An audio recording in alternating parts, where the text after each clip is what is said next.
നമുക്കൊരു ബിരിയാണി കഴിക്കാൻ പോയല്ലോ. അടിപൊളി ബീഫ് ബിരിയാണി. ഈ ബിരിയാണിനെ കുറിച്ച് ഞാൻ മുമ്പ് ഒരു വീഡിയോയിൽ പറഞ്ഞിട്ടുണ്ട്. പക്ഷെ അന്ന് കാണിച്ചത് ചിക്കൻ ബിരിയാണിയാണ്. അവരുടെ ബീഫ് ബിരിയാണി അടിപൊളിയാണ്. തൃശ്ശൂർ ഇരിഞ്ഞാലക്കുട റൂട്ടിലൊക്കെ പോകണവർക്ക് ട്രാവൽ ചെയ്യണ സമയത്ത് കഴിക്കാൻ പറ്റും ബെസ്റ്റ് സ്പോട്ട്. ഫാമിലി ആയിട്ട് വന്നിരുന്ന് കഴിക്കാൻ പറ്റണ അങ്ങനെ അത്ര അടിപൊളി സെറ്റപ്പിലല്ല, പക്ഷെ അടിപൊളി ഫുഡാണ്.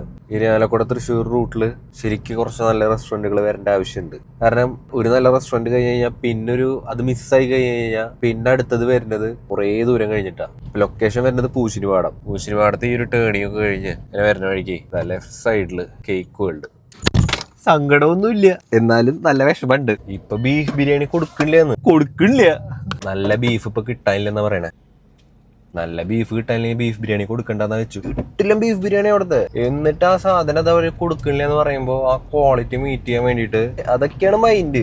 പക്ഷെ ബീഫ് ബിരിയാണി കിട്ടാത്തതിൽ എനിക്ക് നല്ല വിഷമമുണ്ട്.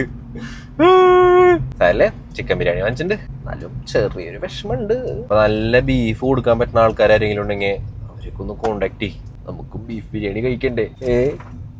വേണ്ടേ? എന്തൊരു ചൂടാ. ചേർപ്പ് സെന്ററിലേക്ക് കഴിഞ്ഞ് ആ തായംകുളങ്ങര എത്തണ വരെ സൂക്ഷിച്ച് വണ്ടി ഓടിച്ചില്ലെങ്കിൽ ഇറ്റ്സ് വെരി റിസ്കി. ചാച്ചിമാര് സീനാണ്. സ്കൂട്ടർ കയ്യിൽ കിട്ടിയ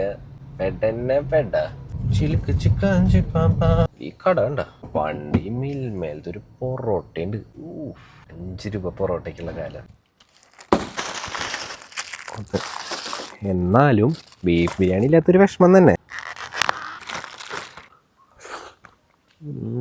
എക്സ്ട്രാ ചിക്കൻ ആൻഡ് മസാല കണ്ണ് ഇവരുടെ മസാലയും തൈരും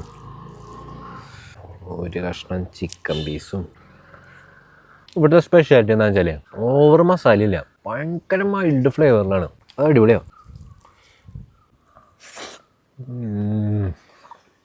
പൊളി ചിക്കൻ കറി ഇല്ലാണ്ട് നമുക്ക് എന്താ ആഘോഷം. അപ്പം ഇങ്ങനെ ബിരിയാണി ഒക്കെ കഴിച്ച് നല്ല സുഖമായിട്ട് ഇങ്ങനെ പോവാ. അടിപൊളി.